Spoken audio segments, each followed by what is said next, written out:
12 novembre 1942. Le désert occidental, Afrique du Nord. Le véhicule américain capturé gisait abandonné près d'une colonne de ravitaillement britannique détruite, son équipage ayant fui lorsque leur position était devenue intenable. La procédure standard de la Wehrmacht dictait de le détruire ou de le laisser sur place, mais l'officier commandant l'unité de reconnaissance avait d'autres idées. Faites venir notre meilleur mécanicien. Je veux savoir si nous pouvons utiliser cet engin. Ce que les mécaniciens de l'Africa Corps découvrirent dans les 30 minutes qui suivirent allait remettre en question tout ce qu'ils croyaient sur la supériorité allemande.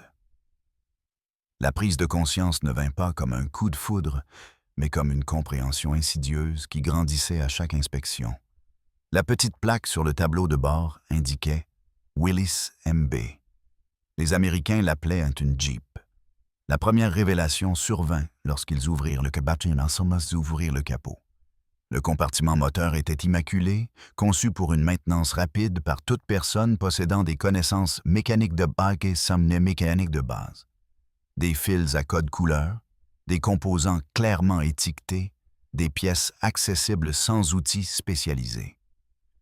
En 2 décennies d'entretien de véhicules militaires allemands, le mécanicien en chef n'avait jamais vu une ingénierie aussi réfléchie pour la maintenance sur le terrain. Chaque boulon était standard. Chaque composant semblait identique à celui de tout autre véhicule de ce type. Conçu pour la production de masse et un remplacement facile, le moteur Go Devil avait une cylindrée de 134 pouces cubes et produisait 60 chevaux à 4000 Trashmin. Peu impressionnant selon les standards allemands, mais la philosophie d'ingénierie qui le sous-tendait était révolutionnaire. Ce moteur n'était pas construit pour être parfait. Il était construit pour être simple, fiable et, par-dessus tout, producible. Un mécanicien avec une formation minimale pouvait entretenir ce moteur avec des outils morts de base, sans clés spécialisées, sans procédures complexes exigeant des techniciens formés en usine. Les Américains avaient apparemment conçu ce véhicule en s'attendant à ce que des jeunes de la ferme et des ouvriers d'usine aient à l'entretenir en conditions de combat.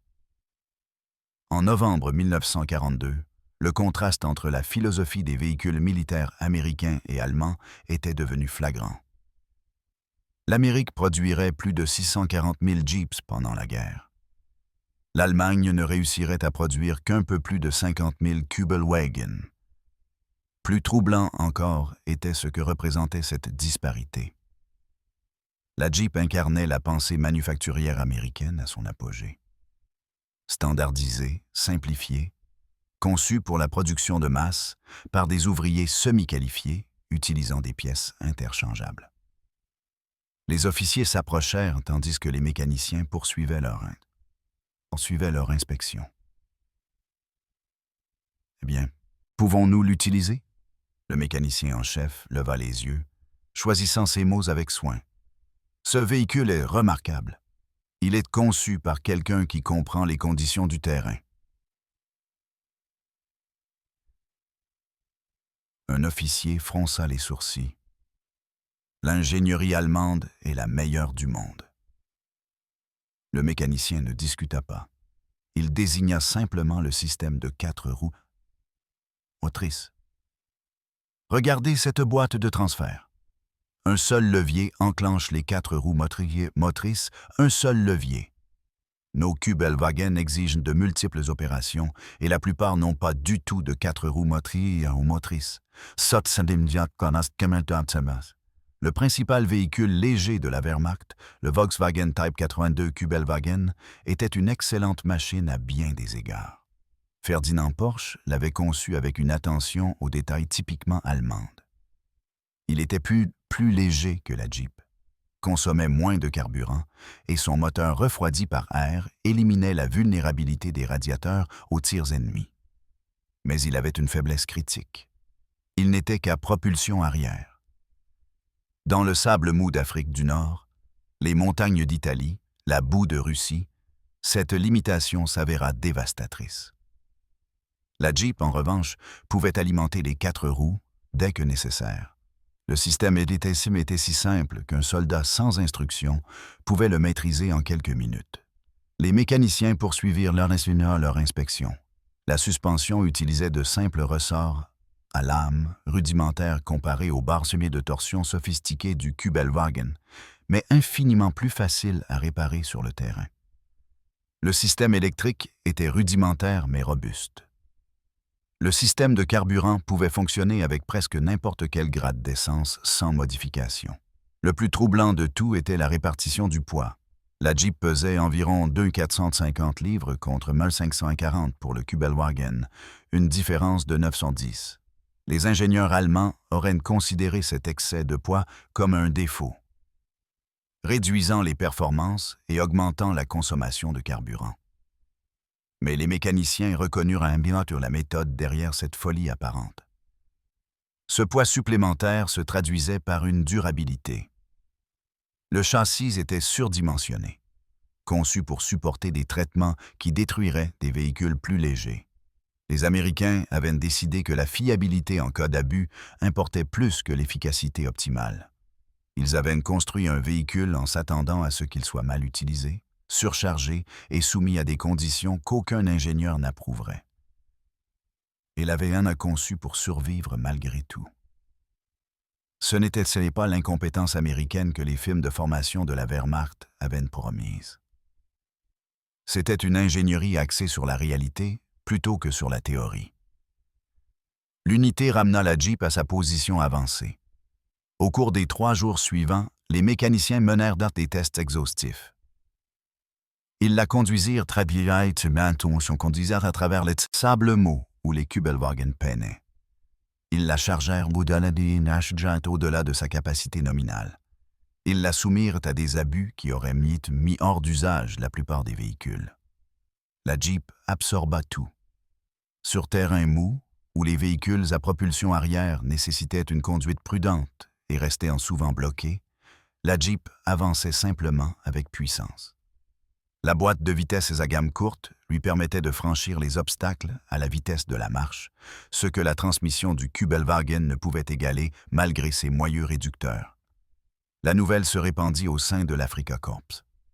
Les Américains possédaient un véhicule qui surpassait l'équivalent de la Wehrmacht de presque toutes les manières significatives. Des officiers et des mécaniciens d'autres unités vinrent l'examiner. Les réactions suivirent un schéma prévisible. Un scepticisme initial suivi d'un respect à contre-cœur, puis d'une consternation à mesure que les implications devenaient claires. Un officier d'approvisionnement qui avait travaillé dans des usines automobiles allemandes avant la guerre passa un après-midi à étudier le véhicule. Son évaluation fut sans détour. Cela représente une différence fondamentale d'approche. Nous construisons des véhicules pour atteindre la perfection d'ingénierie. Les Américains les construisent pour être fabriqués. Dans une guerre totale, cela compte davantage. Il expliqua aux officiers et sous-officiers assemblés ce que cette différence signifiait. Regardez ce bloc moteur. Il est coulé, non usiné avec des tolérances fines. Les Américains sacrifient une petite part de performance pour des gains massifs en vitesse de production. Ils peuvent former un ouvrier semi-qualifié à assembler l'un de ces moteurs en une fraction du temps qu'il faut pour construire un moteur allemand. Multipliez cela maintenant sur chaque composant.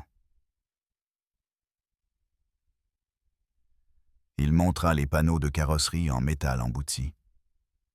Ces panneaux sont rudimentaires comparés à nos véhicules, mais ils peuvent être produits par milliers dans des usines qui fabriquaient auparavant des appareils ménagers.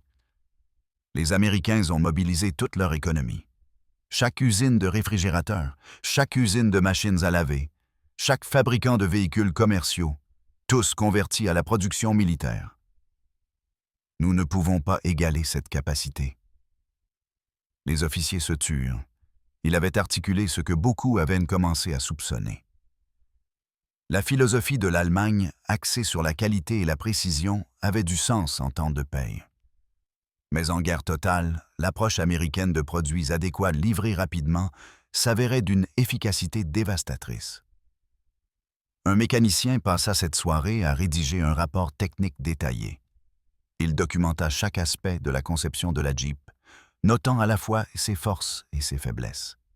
Le rapport remonta la chaîne de commandement, l'un des milliers de documents similaires produits par les services de renseignement techniques allemands. Des rapports similaires affluaient au quartier général de la Wehrmacht de tous les fronts. Les mécaniciens et ingénieurs allemands rencontraient des véhicules et équipements américains, avec une fréquence croissante, et les évaluations étaient uniformément troublantes.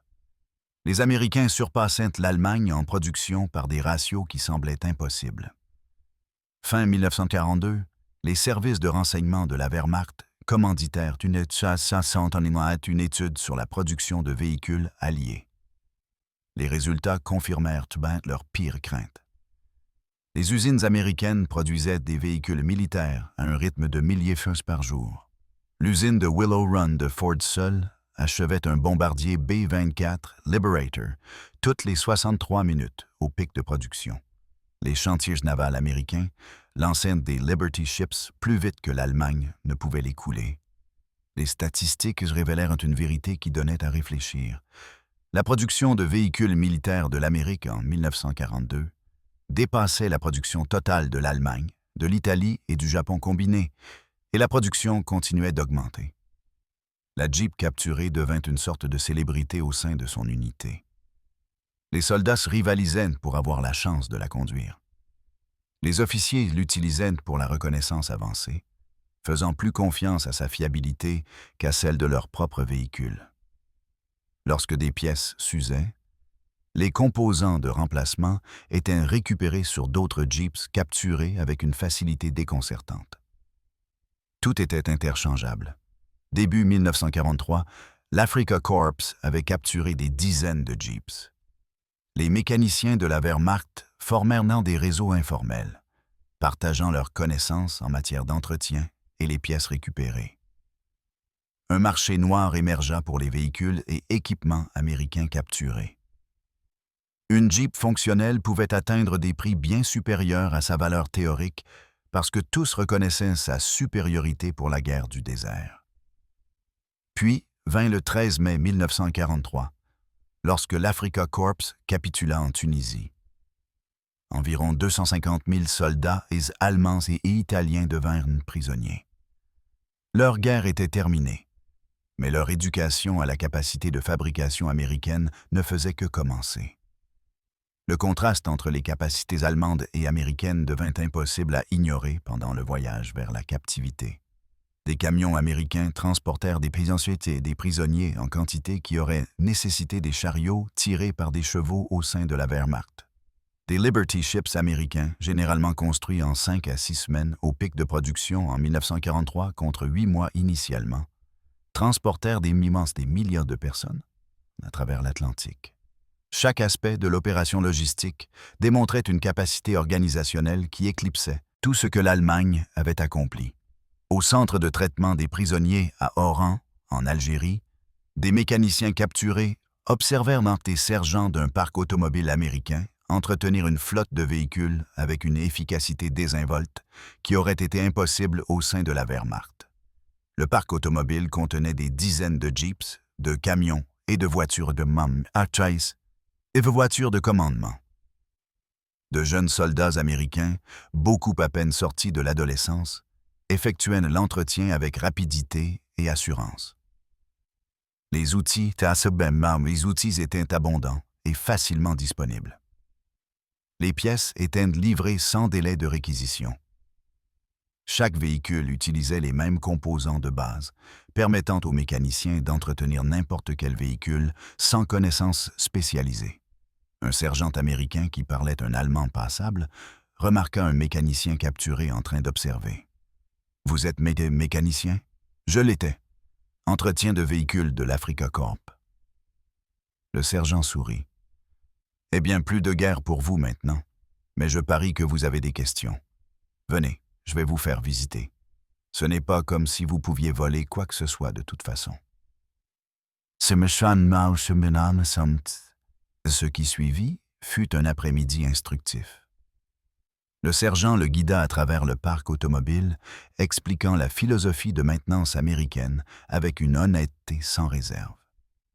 Voyez-vous, le truc, c'est que nous concevons tout de sorte que n'importe quel jeune de la ferme puisse le réparer. La plupart de nos gars n'avaient jamais vu un moteur de véhicule avant l'entraînement de base, alors nous rendons les choses simples. Des fils à code couleur, des boulons standards, tout est étiqueté. Nous avons des manuels écrits pour un niveau de lecture de 6e année. L'idée était que si quelque chose tombe en panne, n'importe qui peut le réparer sans faire appel à un spécialiste. Le mécanicien capturé examina un moteur de Jeep démonté. Chaque composant était clairement marqué. Le manuel d'entretien contenait des illustrations détaillées et des instructions étape par étape qui pouvaient être suivies par quelqu'un ayant des connaissances mécaniques minimales. « Combien en produisez-vous? » Le sergent haussa les épaules. « Bon sang, je ne connais pas les chiffres exacts. Mais des milliers chaque semaine, je suppose. Ils sortent des chaînes de production plus vite que nous ne pouvons les expédier. Nous avons tellement de Jeeps que si l'une tombe en panne, nous en prenons généralement une autre au lieu de la réparer immédiatement. Et des milliers chaque semaine. Le nombre semblait impossible, pourtant les preuves étaient partout. Le parc automobile contenait plus de véhicules que des divisions allemandes entières n'en avaient possédé. Et ce n'était qu'une petite unité américaine dans une base de ravitaillement. Ravitaillement avancé. Le sergent continua la tour. Des camions Dodge capables de transporter des charges qui auraient nécessité 2 véhicules allemands. Des transports de troupes semi-chenillés, produits en des quantités qui faisaient bien dépasser leurs équivalents allemands pour des raretés. Des transporteurs de chars capables de déplacer le blindage sans user leurs chenilles. Le fait est que nous avons appris de la dernière guerre. Nous construisons tout avec des composants communs. Un boulon de Jeep s'adapte à un camion, s'adapte à un semi-chenillé. Idem pour les pièces électriques, les systèmes hydrauliques, tout. Cela simplifie la logistique. Au lieu d'avoir besoin de 1000 pièces différentes, nous en avons peut-être besoin de quelques centaines et nous les produisons par millions. C'était le secret que la fabrication allemande n'avait jamais pleinement saisi. La compatibilité des composants ne concernait pas seulement l'efficacité de la production. Il s'agissait de créer un écosystème logistique où n'importe quelle pièce pouvait être utilisée n'importe où, n'importe quel mécanicien pouvait entretenir n'importe quel véhicule, et le système entier se renforçait lui-même. Le voyage de l'Afrique du Nord vers les camps de prisonniers américains poursuivait leur éducation.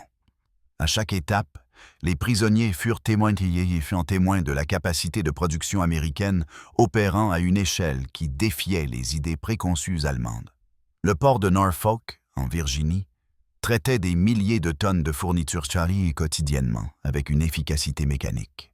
Des grues chargeaient et déchargeaient des marchandises à des vitesses qui auraient nécessité des armées d'ouvriers à Hambourg. Des trains transportaient les prisonniers à travers l'Amérique dans des wagons de passagers qui auraient été un luxe en Allemagne. Et partout, il y avait des véhicules. Des voitures remplissaient les parkings devant les usines. Des camions bordaient les autoroutes en convois qui s'étiraient sur des kilomètres.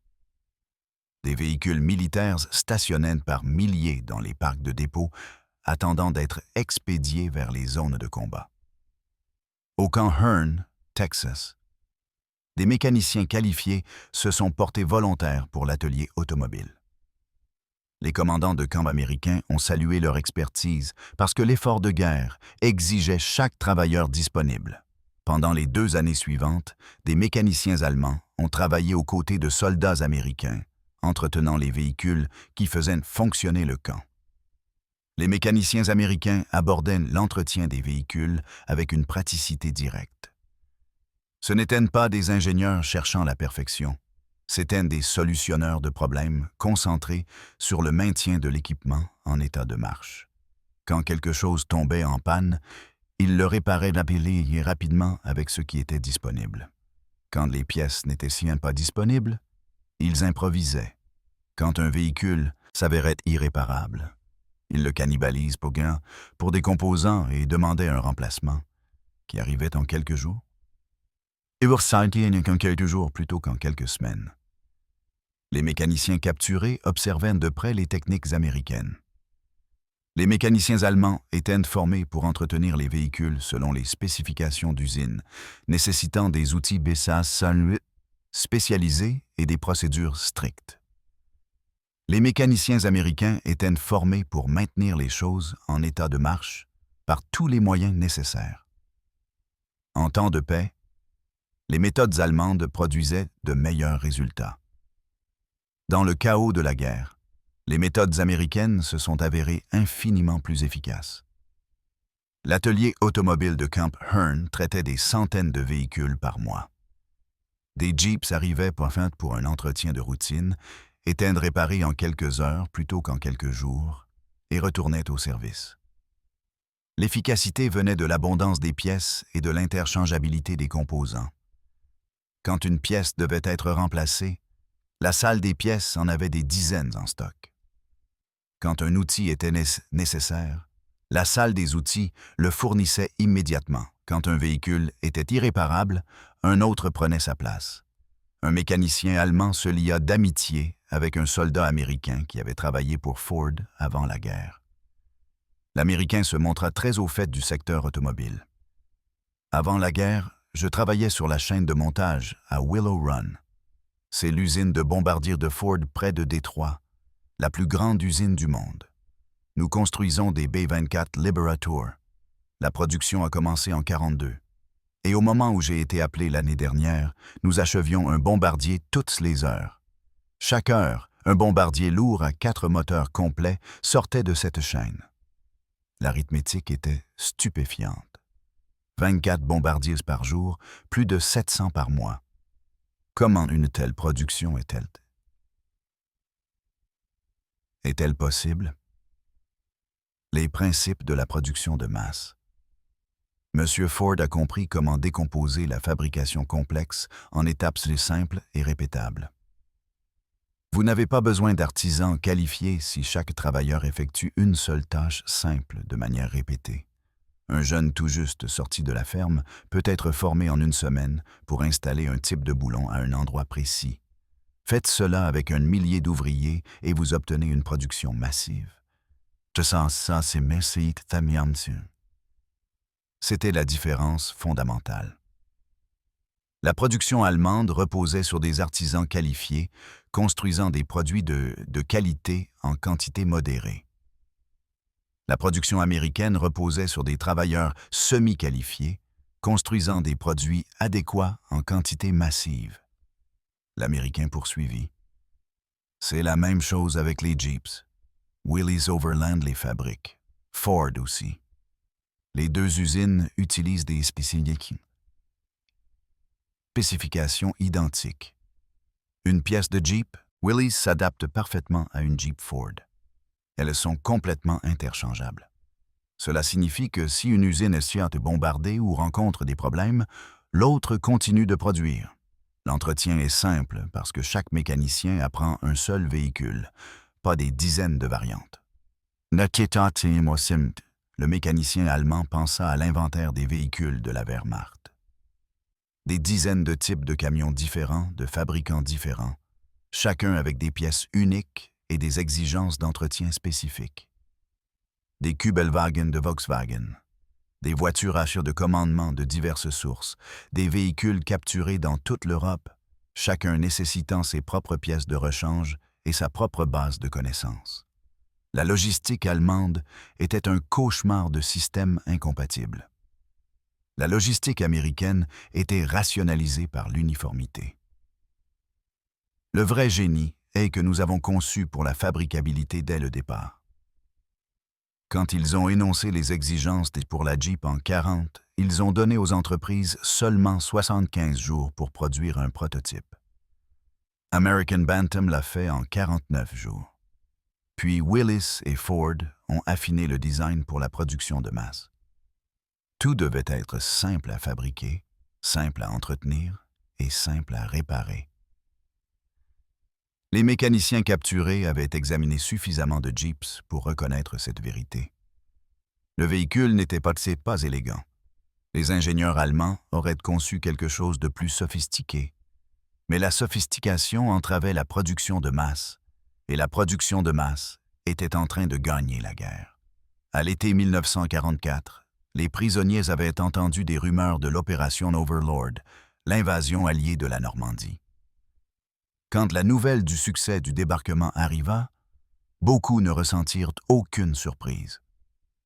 Les Alliés avaient la capacité de fabrication pour construire une flotte d'invasion qu'il aurait fallu des années à l'Allemagne pour assembler.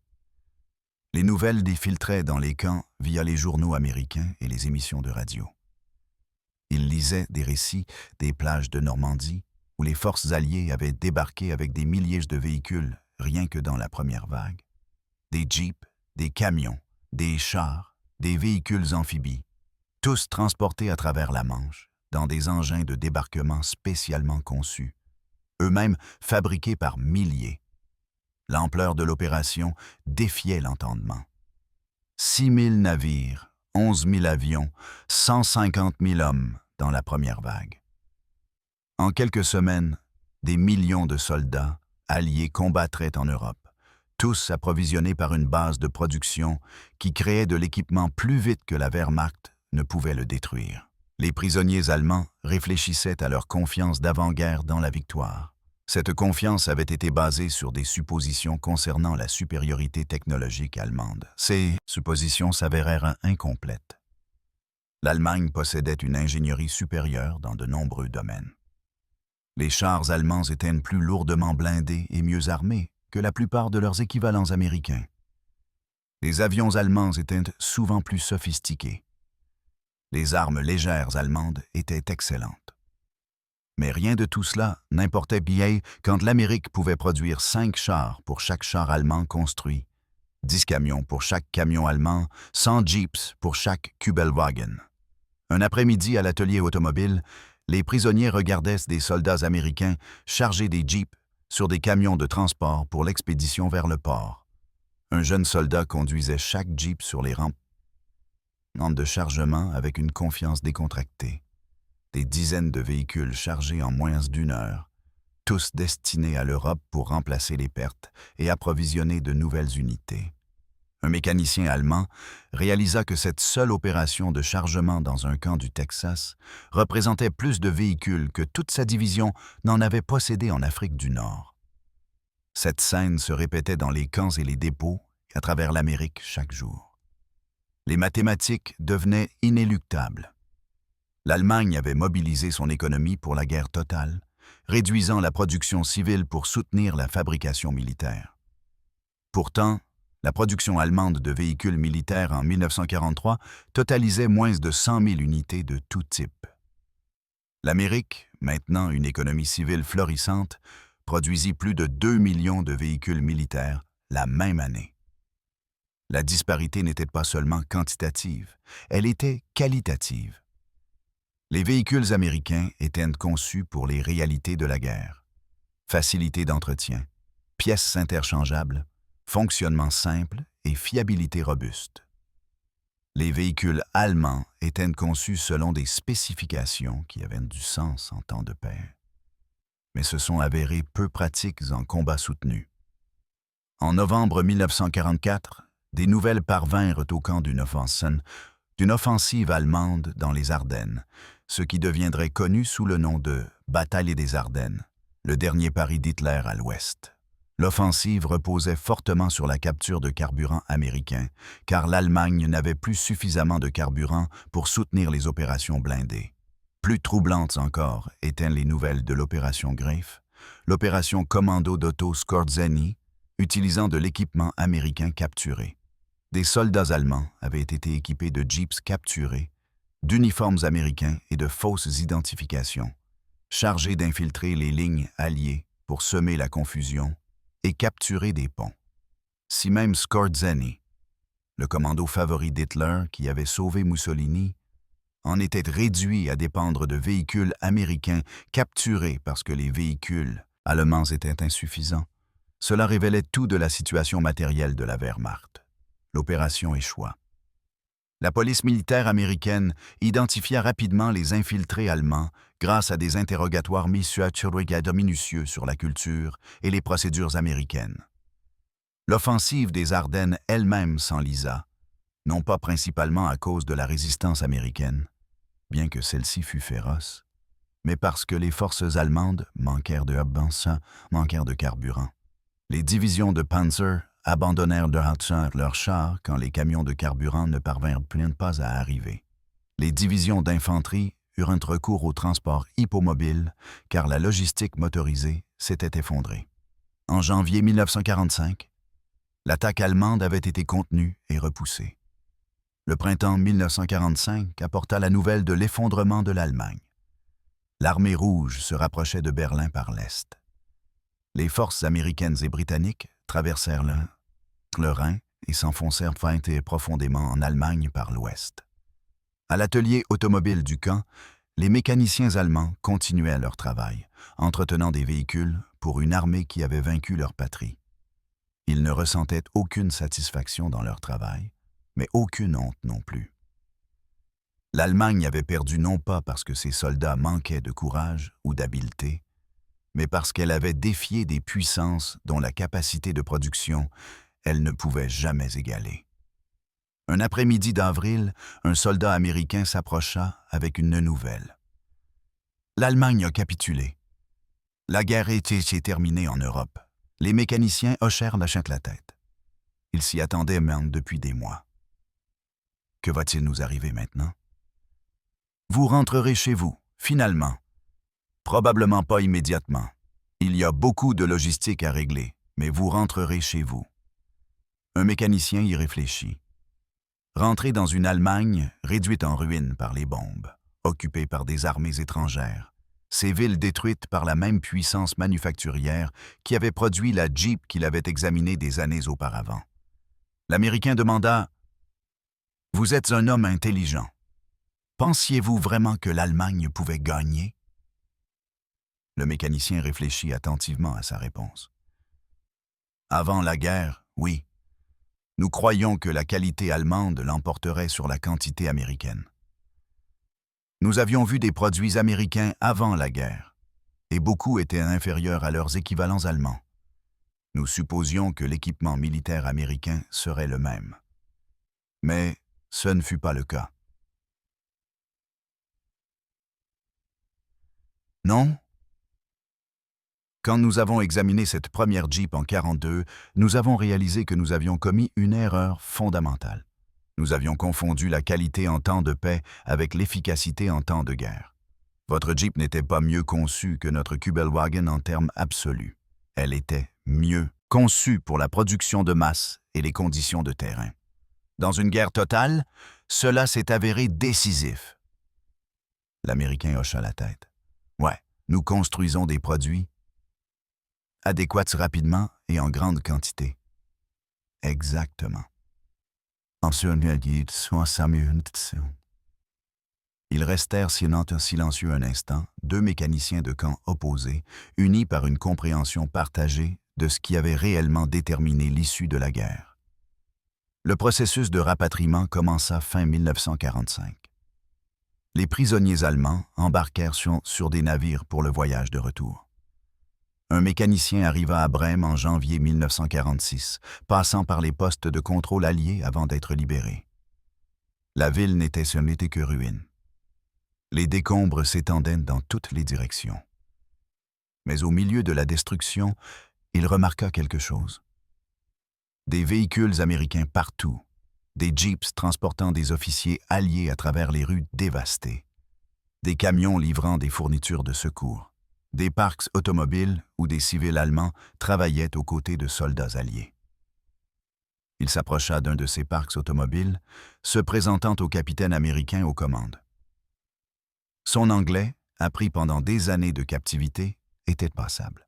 « Monsieur, je suis un ancien Oberfeldwebel de l'Africa Corps, récemment rapatrié du camp Hearne, Texas.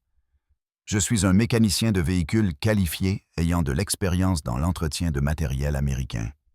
Embauchez-vous des travailleurs civils? Le capitaine examina ses papiers d'identité. Il est écrit ici que vous avez travaillé dans notre parc automobile au Texas. C'est exact? Oui, monsieur. 2 ans.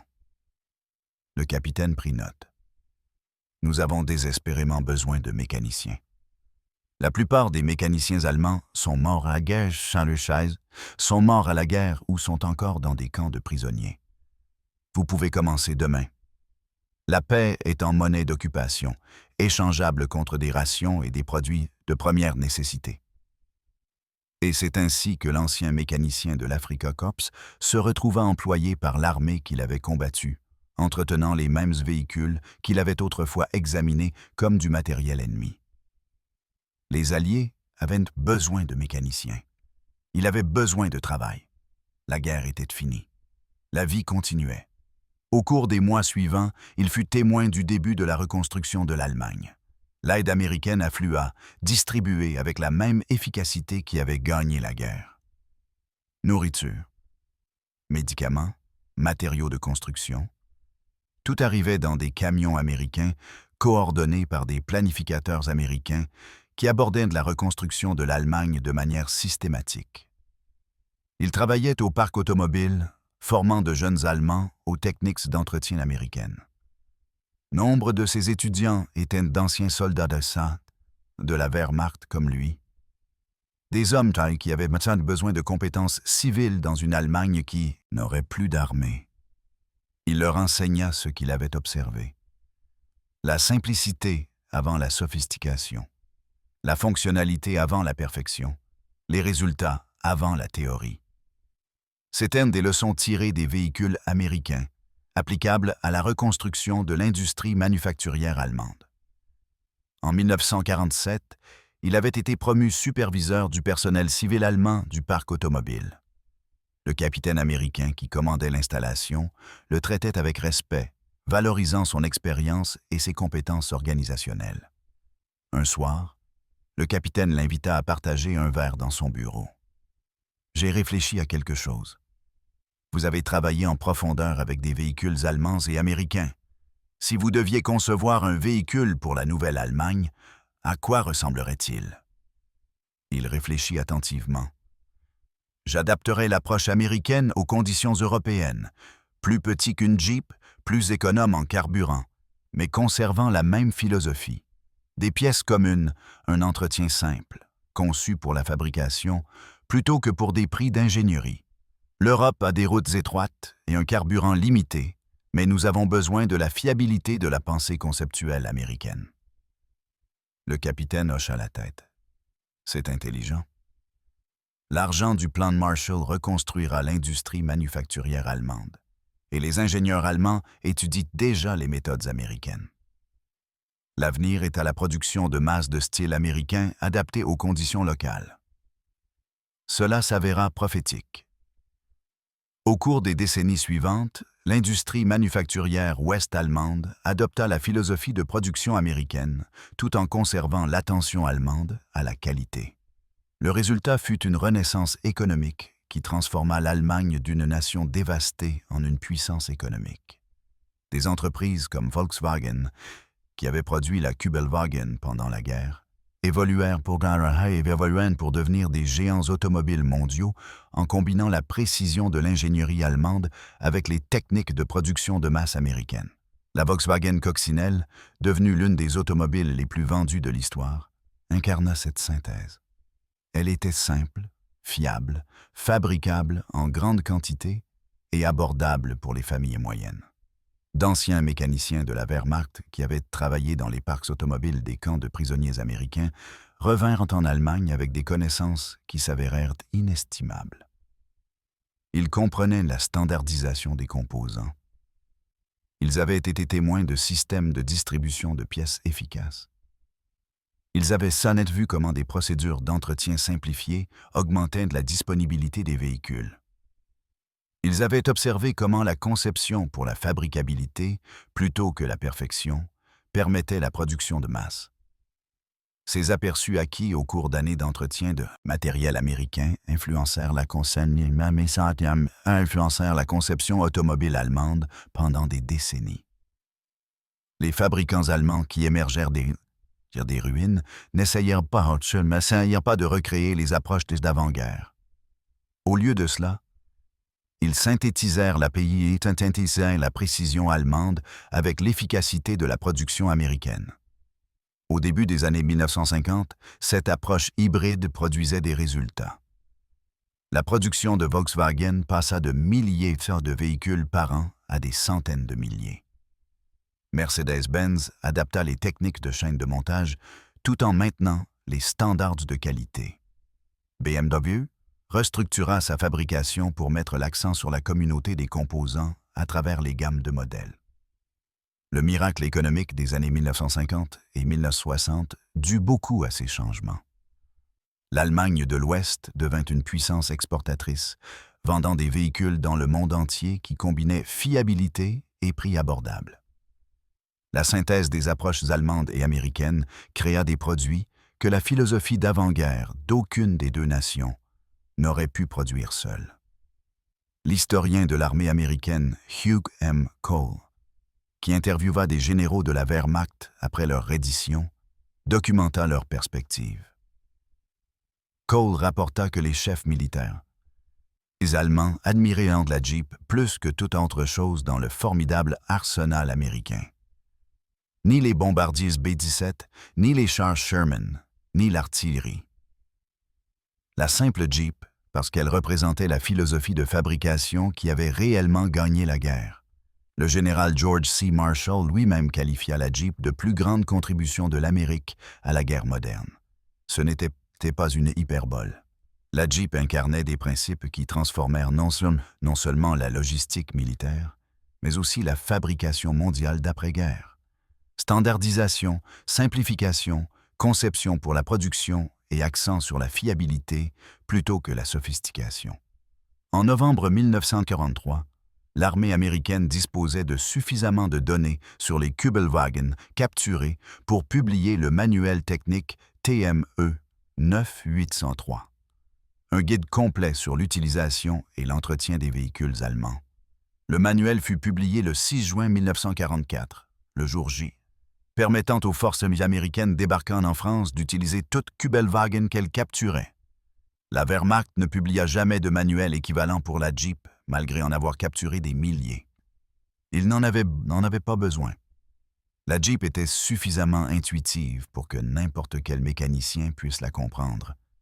Ce contraste illustrait la différence fondamentale dans la philosophie de conception. La Kübelwagen nécessitait un manuel détaillé traduit en anglais pour que les mécaniciens américains comprennent ces systèmes sophistiqués.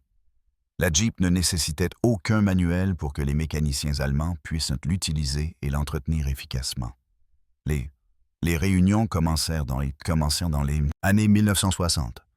D'anciens membres de l'Africa Corps, qui avaient été capturés en Tunisie, se rassemblèrent pour se souvenir de leurs camarades tombés au combat. Lors d'un de ces rassemblements, en 1967, une discussion impromptue surgit au sujet des véhicules de la guerre. Un ancien mécanicien offrit sa perspective. La Kübelwagen était mieux conçue à bien des égards. Plus légère, plus économe en carburant, excellente pour les conditions désertiques où son moteur refroidi par air offrait des avantages. Mais la Jeep était mieux conçue pour la guerre moderne. 4 roues motrices, un entretien plus simple, des pièces communes et surtout produisibles en des quantités que nous ne pourrions jamais égaler. Un vieil officier qui avait commandé une unité de reconnaissance hocha la tête. Je me souviens avoir capturé ma première Jeep en 1941. Nous pensions qu'elle était rudimentaire comparée à nos véhicules. Il nous a fallu des mois pour réaliser que la simplicité était en fait une élégante efficacité. En 1943, chaque unité voulait des Jeeps capturés parce qu'elles fonctionnaient mieux en conditions de combat. Un autre vétéran ajouta « Le pire moment pour moi fut de réaliser que l'Amérique produisait plus de Jeeps en une semaine que l'Allemagne ne produisait de Kübelwagen en un an. » C'est à ce moment-là que j'ai su que nous allions perdre, non pas à cause d'une bataille en particulier, mais par de simples mathématiques. Ils pouvaient remplacer les pertes plus vite que nous ne pouvions les leur infliger. Tel fut le consensus qui émergea de ces discussions. Les soldats allemands avaient un immense respect pour la Kübelwagen en tant que véhicule. Mais ils reconnaissaient que la Jeep et ce qu'elle représentait en termes de capacité de production américaine avaient été décisifs. Non pas par sa seule efficacité au combat, bien qu'elle fût efficace, mais par ce qu'elle révélait de la disparité des capacités de fabrication entre les belligérants. La situation logistique de la Wehrmacht avait été désastreuse tout au long de la guerre. En 1943, environ 80% des divisions allemandes dépendaient du transport hippomobile. L'armée allemande entra dans la Seconde Guerre mondiale avec 514 000 chevaux et emploierait finalement 2,75 millions de chevaux et de mulets pendant la guerre, avec environ 1,1 million de chevaux en service à tout moment. Plus de 2 millions de ces animaux moururent pendant le conflit. En revanche, les divisions américaines étaient entièrement motorisées. Chaque unité américaine dépendait de camions, non de chevaux, pour sa logistique. Cela créa des avantages opérationnels que les commandants de la Wehrmacht enviaient. Les convois de ravitaillement américains pouvaient parcourir des centaines de kilomètres par jour. Les convois de ravitaillement allemands, limités par la vitesse de marche des chevaux, parcouraient en moyenne peut-être 30 km par jour dans de bonnes conditions. Lorsque les généraux de la Wehrmacht examinèrent les raisons de leur défaite, ils pointèrent constamment la disparité matérielle plutôt que les échecs tactiques ou stratégiques. Les soldats allemands se sont battus avec habileté et courage. Les officiers allemands prirent des décisions tactiques raisonnables, mais l'industrie allemande ne pouvait pas produire suffisamment d'équipements pour soutenir les opérations contre des ennemis disposant d'une supériorité matérielle écrasante. La Jeep devint le symbole de cette disparité, parce que chaque soldat allemand qui en rencontrait une comprenait ce qu'elle représentait. Voici un véhicule si abondant que les Américains le traitaient comme jetable, si fiable qu'il nécessitait un entretien minimal, si simple que tout soldat pouvait l'utiliser et le réparer, si efficace que les unités allemandes utilisaient de préférence les Jeeps capturés plutôt que leurs propres véhicules chaque fois que possible. En 1976, l'armée des États-Unis commença à remplacer la Jeep par le HMMWV. La Jeep avait servi pendant 35 ans, une durée de vie extraordinaire pour tout véhicule militaire. Beaucoup restèrent en service dans les unités de réserve et les armées alliées pendant des décennies supplémentaires. Cette même année, Volkswagen célébra le millionième exemplaire de la VW Golf produit. La Golf, comme la coccinelle avant elle, incarnait les leçons tirées des approches allemandes et américaines. L'ingénierie de précision combinée à l'efficacité de la production de masse, la synthèse qui avait reconstruit l'Allemagne. Dans les années 1980, l'Allemagne de l'Ouest était devenue l'une des principales économies mondiales. Les entreprises automobiles allemandes exportaient des millions de véhicules chaque année. La fabrication allemande était synonyme de qualité et de fiabilité. Mais cette qualité était désormais associée à des méthodes de production efficaces, redevables en grande partie à l'influence américaine. La dernière réunion de l'Africa Corps eut lieu en 1998. Moins de 2 douzaines de vétérans y assistèrent. Tous âgés de 70 ou 80 ans, survivants d'un conflit qui s'était terminé plus d'un demi-siècle auparavant. Pendant la réunion, quelqu'un mentionna qu'un musée local avait acquis une Jeep Willys MB restaurée. La plupart voulurent la visiter. Ils se tinrent autour du véhicule, ces hommes âgés qui avaient autrefois été de jeunes soldats en Afrique, l'examinant avec les yeux de mécaniciens et de guerriers qui en étaient venus à le respecter. Un vétéran tendit la main pour toucher le capot, ses doigts arthritiques traçant les lignes familières. J'en ai capturé une en 42. Je l'ai utilisée pendant 3 mois avant d'être blessé à El Alamein. Le meilleur véhicule que j'ai jamais conduit. Mieux que tout ce que nous avions. Un autre hocha la tête. J'en ai examiné une en Tunisie juste avant que nous nous rendions. Je n'arrivais pas à croire à quel point la conception était simple. J'ai alors réalisé que nous avions abordé la conception des véhicules de la mauvaise manière. Trop compliqué, trop difficile à produire et à entretenir. Ils en ont fabriqué plus de 600 000. Nous avons fabriqué 50 000 Kubelwagons, ajouta un troisième vétéran.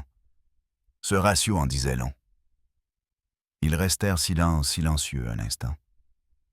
La Jeep était là devant eux, une pièce de musée à présent, sa guerre terminée depuis longtemps. Mais pour ces vétérans, elle représentait bien plus qu'un simple artefact historique. C'était un symbole de la capacité de production qui les avait vaincus, de l'ingénierie fonctionnelle qui s'était avérée efficace, de l'abondance qui avait submergé la rareté. « Nous n'avons jamais eu de véhicule comme celui-ci », dit finalement l'un d'eux. « Pas en de telles quantités, pas avec cette fiabilité, pas conçu avec la même philosophie. Nous construisions pour la perfection.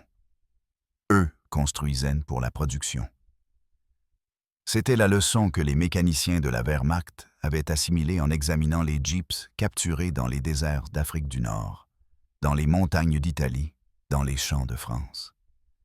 Ce fut une leçon qui façonna l'Allemagne d'après-guerre et influença la fabrication mondiale. La Jeep avait été plus qu'un simple véhicule. Elle avait été une leçon. Les mécaniciens de la Wehrmacht, humiliés par la défaite, s'étaient avérés d'excellents élèves. Ils avaient étudié non seulement comment entretenir l'équipement américain, mais aussi pourquoi cet équipement avait été conçu de cette manière, et ce que ces choix de conception révélaient sur la philosophie de fabrication qui avait gagné la guerre. Cette connaissance, douloureuse à acquérir, devint le fondement de la reconstruction et de la prospérité éventuelle de l'Allemagne. La défaite enseigna l'humilité. L'équipement américain enseigna l'ingénierie fonctionnelle. Cette combinaison produisit une nouvelle philosophie allemande qui servit la nation bien mieux que l'orgueil d'avant-guerre. L'histoire des mécaniciens de la Wehrmacht et de la Jeep est une histoire d'apprentissage par la défaite. L'orgueil leur avait dit que l'ingénierie allemande était supérieure, que la qualité triompherait de la quantité, que la sophistication vaincrait la simplicité. La réalité leur enseigna le contraire. Les véhicules américains n'étaient pas mieux conçus que leurs équivalents allemands selon la plupart des spécifications techniques, mais ils étaient mieux adaptés aux réalités de la guerre moderne. Produits en quantité massive, pouvant être entretenus par un personnel peu formé, construites avec des pièces pièces communes interchangeables, fiables même en cas d'abus. Cette fonctionnalité multipliée par la capacité de fabrication américaine créa une supériorité matérielle écrasante qu'aucune habileté ou aucun courage allemand ne pouvait surmonter. La Wehrmacht avait d'excellents soldats, des officiers compétents et un équipement sophistiqué. Mais il lui manquait les fondations nécessaires pour soutenir une guerre totale contre des ennemis qui pouvaient produire de l'équipement plus vite que l'Allemagne ne pouvait le détruire. Les mécaniciens qui entretenaient les véhicules allemands et américains le comprenaient par expérience directe. Ils avaient vu les deux systèmes fonctionner. Ils avaient travaillé avec des véhicules conçus selon des philosophies différentes.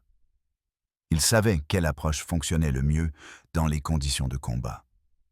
Cette connaissance éclaira leur travail de reconstruction de l'Allemagne. Quand ils formaient tant de jeunes mécaniciens, ils insistaient sur les leçons apprises à la dure.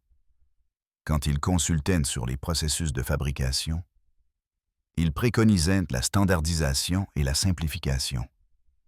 Quand ils concevaient de nouveaux produits, ils donnaient de la priorité à la fabricabilité et à la fiabilité. Les ingénieurs qui reconstruisirent les secteurs automobiles et de la machinerie allemands avaient étudié l'équipement américain capturé, travaillé dans les garages des camps de prisonniers et observé les méthodes de fabrication américaines. Ils créèrent un hybride. La précision allemande combinée à l'efficacité de production américaine. Cet hybride s'avéra extraordinairement fructueux.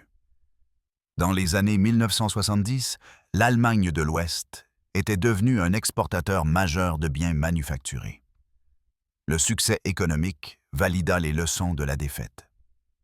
L'Allemagne avait abandonné l'orgueil qui avait contribué à la catastrophe et adopté une approche plus efficace, éclairée par l'étude des méthodes du vainqueur. La Jeep joua un rôle significatif dans cette transformation grâce à l'expérience directe. Chaque mécanicien de la Wehrmacht qui entretenait une Jeep capturée intégra des connaissances sur la philosophie de fabrication américaine. Chaque officier qui roula dans une Jeep capturée en reconnut les avantages. Chaque soldat qui fut témoin de l'abondance des véhicules alliés comprit ce que la propagande avait tenté de cacher. Ces expériences, partagées par des centaines de milliers de soldats et de prisonniers allemands, créèrent une compréhension généralisée que la défaite des têtes de l'Allemagne n'était pas principalement militaire, mais matérielle. Cette compréhension façonna les attitudes envers la reconstruction. Les dirigeants et les ingénieurs allemands cherchèrent à adapter les méthodes américaines plutôt qu'à restaurer les pratiques d'avant-guerre qui s'étaient avérées inadéquates. Ils adoptèrent vite la fabrication de masse plutôt que de privilégier la production artisanale à petite échelle. Ils conçurent pour la fabricabilité et la fiabilité plutôt que pour la perfection. Quelle que soit la difficulté de production, les mécaniciens de la Wehrmacht qui rencontrèrent les Jeeps pour la première fois dans les déserts d'Afrique du Nord n'auraient même pu imaginer l'influence à long terme de cette rencontre. Ils essayaient de comprendre un véhicule ennemi, d'évaluer ses capacités, de déterminer s'il pouvait être utilisé par leur propre force. Ce faisant, ils découvrirent des vérités sur la capacité de fabrication et la philosophie de l'ingénierie qui allaient qui défaçonner le reste de leur vie et influencer la reconstruction de leur nation.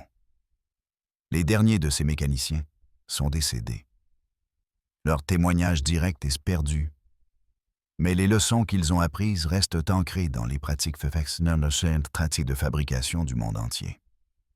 Chaque véhicule conçu pour la facilité de fabrication doit quelque chose à la philosophie incarnée par la Jeep.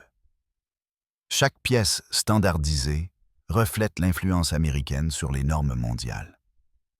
Chaque accent mis sur la fiabilité fait écho aux leçons des garages où les mécaniciens de la Wehrmacht entretenaient l'équipement américain capturé. Tel est l'héritage de la Jeep, un enseignant de principes qui ont transformé la fabrication. Elle a enseigné que les présomptions de supériorité doivent être examinées, que l'efficacité fonctionnelle importe plus qu'une conception sophistiquée, que concevoir pour la fabrication et l'entretien est plus utile que concevoir pour la perfection. Ces leçons ont aidé à transformer l'Allemagne d'ennemis vaincus en alliés prospères. Les mécaniciens qui avaient admis n'avoir jamais eu de véhicule comme la Jeep sont devenus les architectes du renouveau. Leur humilité, née de la défaite et éduquée par l'observation, servit l'Allemagne mieux que l'orgueil qui avait précédé la catastrophe. En novembre 1942, en examinant une Jeep capturée dans le désert nord-africain, les mécaniciens de la Wehrmacht entamèrent un voyage de découverte qui allait influencer une génération. Les mécaniciens qui conduisaient les Jeeps capturés admettaient n'avoir jamais eu de véhicule comme celui-là. Cette admission marqua le début de la sagesse qui reconstruisit une nation.